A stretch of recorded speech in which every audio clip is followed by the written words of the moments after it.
Dios es el fundamento de todo lo bueno simplemente porque Él es el creador de todas las cosas buenas, ya sean animadas e inanimadas.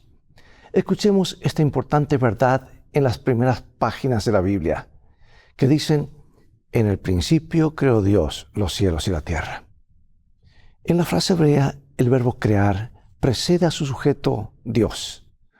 Una manera de afirmar que, porque Dios es el creador, Él es Dios.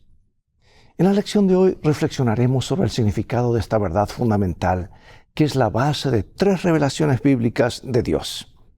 Nuestra atención se centrará primero en el trono de Dios en el cielo. Debido a que Dios es la causa de todo y todo depende de Él, Dios es el Rey que gobierna sobre todo. Dios es así presentado como el Rey de Reyes, sentado en su trono en el cielo. Nuestra atención entonces se trasladará al trono de Dios en la tierra. Y como Dios gobierna el universo, su trono también tiene jurisdicción sobre la tierra. Y en la segunda sección aprenderemos acerca del reinado de Dios en la tierra, en el jardín del Edén, y más tarde en Israel, en relación con el arca del pacto, y en Sión, que se describe como lugares del trono de Dios. Y en la tercera sección abrazaremos nuestra esperanza en el futuro trono de Dios, en la nueva Jerusalén, en el cielo. Y para concluir, consideraremos la siguiente lección. ¿Qué significa para nosotros en nuestra existencia actual tener el trono de Dios en nuestros corazones hoy? Abre tu Biblia en Isaías capítulo 6, versículo 8 y ya regreso.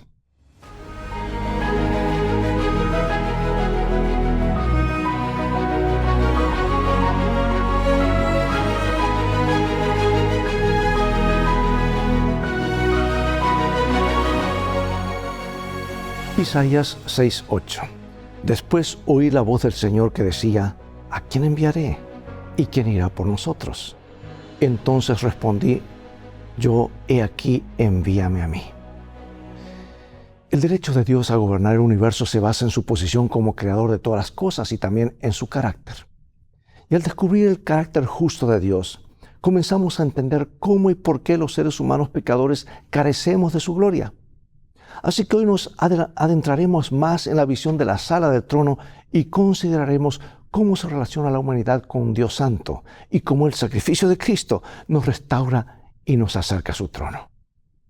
Dios planea restaurarnos no solo como individuos, sino también como humanidad, para que volvamos a revelar su gloria al resto de la creación.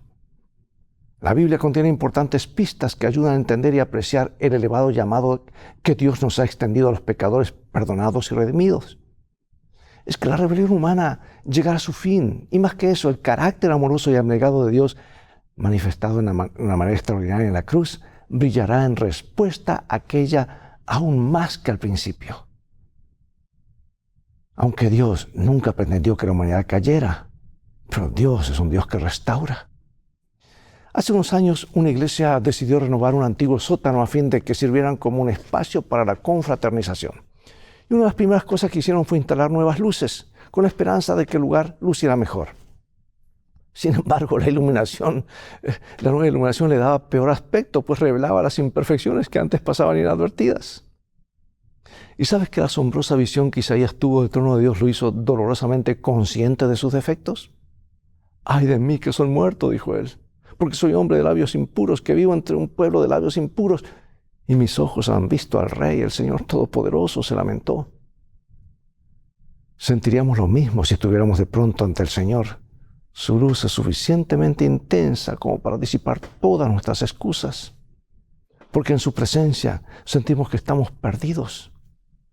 Isaías recibió la sorpresa más grande de su vida, y aquí está en Isaías capítulo 6, versículos 6 al 8.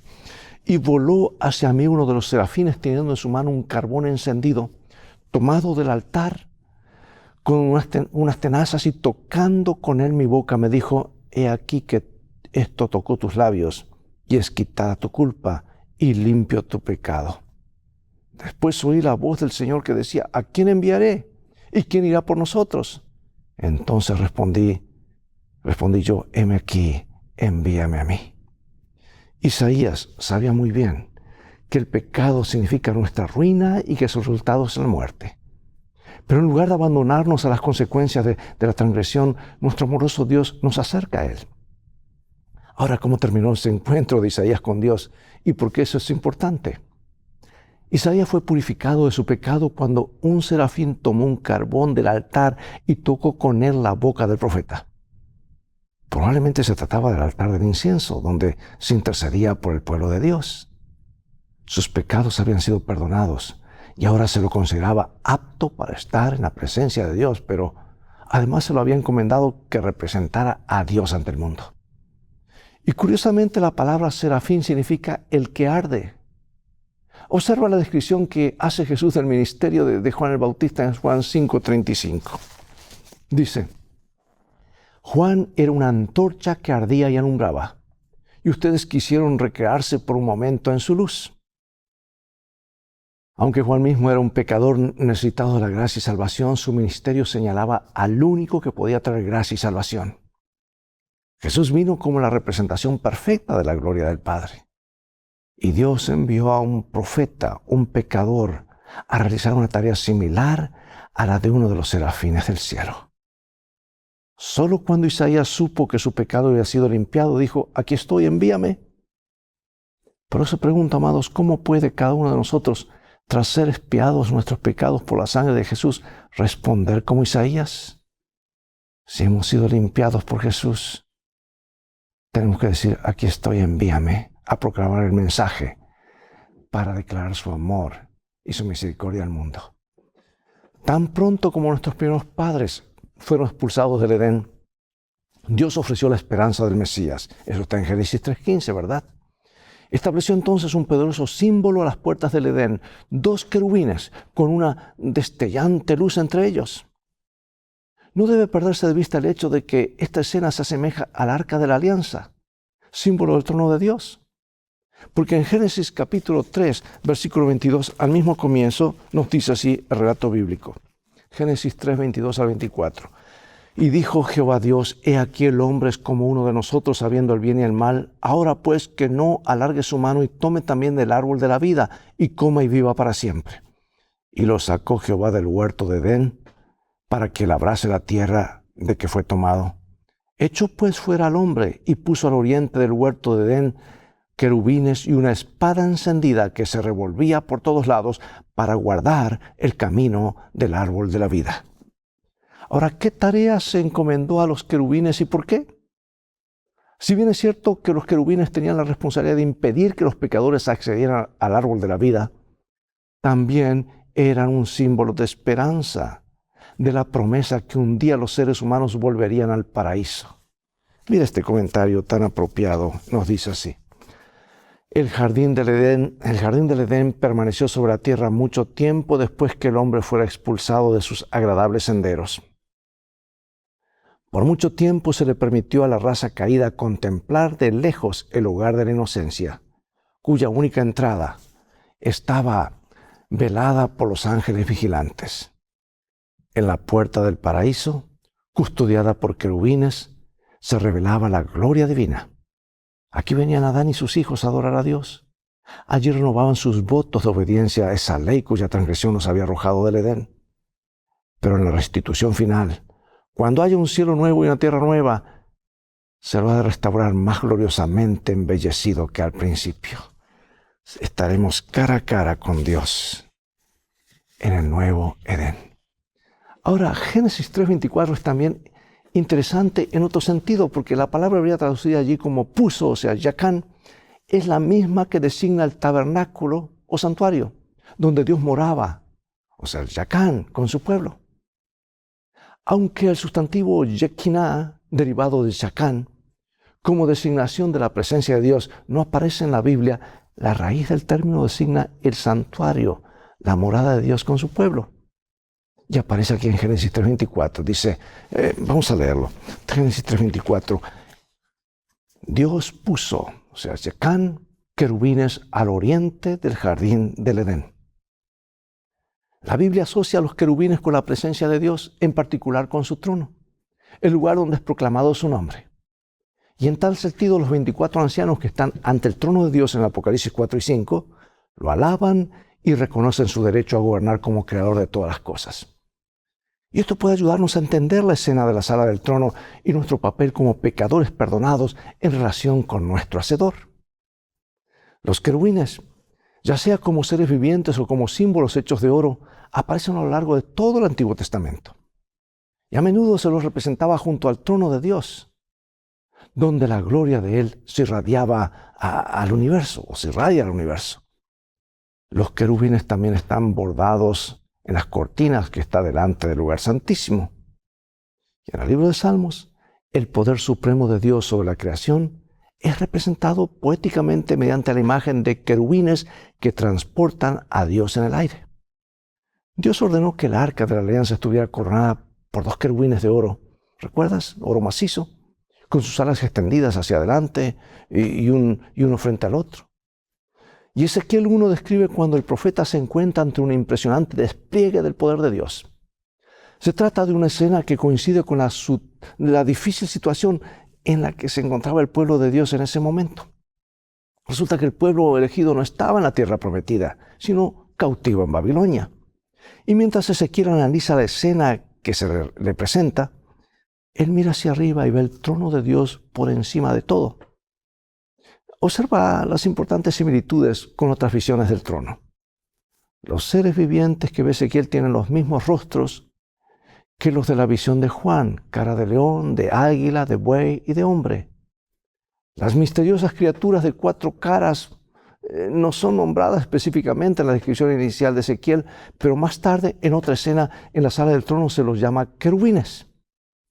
Y también encontramos en la escena los carbones encendidos de la visión de Isaías acerca de los serafines. Y los rostros de estos son iguales a los de los seres vivientes mencionados en la visión de Juan. Siempre que vemos el trono de Dios, ya sea en el arca del pacto, que sirvió como lugar de encuentro de Dios con Moisés, o en las impresionantes visiones de los profetas, los querubines aparecen allí y están íntimamente ligados al trono de Dios. Todas las criaturas de Dios fueron diseñadas para reflejar su gloria, tanto los seres humanos hechos a su imagen, como los seres angélicos que están junto a su glorioso trono. Santo, santo, santo es el Señor Dios Todopoderoso, claman, y claman constantemente. Ahora pregunto, ¿cómo te ves en comparación con la santidad de la que Ezequiel es testigo aquí? ¿Qué te dice tu respuesta acerca de tu necesidad del Evangelio? En el desierto, la presencia de Dios en la nube guiaba a su pueblo durante su viaje a la tierra prometida y hacía que se detuvieran en el lugar indicado por Él y levantaran allí el tabernáculo, alrededor del cual las tribus acampaban distribuyéndose a razón de 3 por cada lado. Dios descendía entonces y se instalaba en el lugar santísimo, y en medio de su pueblo, allí estaba la presencia de Dios. Había una tribu principal en cada uno de los 4 lados del tabernáculo. Y según Números 2, ¿cuáles eran estas tribus principales? Dice que hacia el este estaba Judá, hacia el sur Rubén, hacia el oeste Efraín, hacia el norte Dan. Ahora nota que cada una de esas 4 tribus enarbola su propio estandarte o bandera especial para identificarse. Y aunque las escrituras no son explícitas en cuanto a lo que había en cada bandera, existe una tradición interesante basada en las características descritas en Génesis 49 y también en Deuteronomio 33, que asigna una cara a cada una de esas tribus. Hay un libro escrito por Karl Friedrich y Franz Delitzsch, bueno, nombres alemanes, ¿verdad? Que dice así: según la tradición rabínica, el estandarte de Judá tenía la figura de un león, el de Rubén la de rostro humano, el de Efraín la figura de un buey y el de Dan el de la águila, de un águila. De modo que las 4 criaturas vivientes descritas en Ezequiel estaban representadas en estos 4 estandartes. Es posible leer demasiado en la tradición, ¿verdad? Pero sigue siendo interesante comparar esta con la descripción bíblica de la Nueva Jerusalén, ya que hay 4 puertas que representan a 3 tribus en cada uno de los 4 lados de la ciudad. Y las descripciones del campamento de Israel y de la Nueva Jerusalén subrayan un hecho crucial. Dios pretende acercar a la humanidad a su trono. Y Apocalipsis nos enseña que su templo es el Señor Dios Todopoderoso y el Cordero. Aunque ciertamente no estamos en el campamento de Israel, pregunto, ¿cómo podemos acercarnos a la presencia de Dios? Hermanos, es solamente a través de este libro, es la revelación de Dios. Y este libro nos lleva a una vida de oración.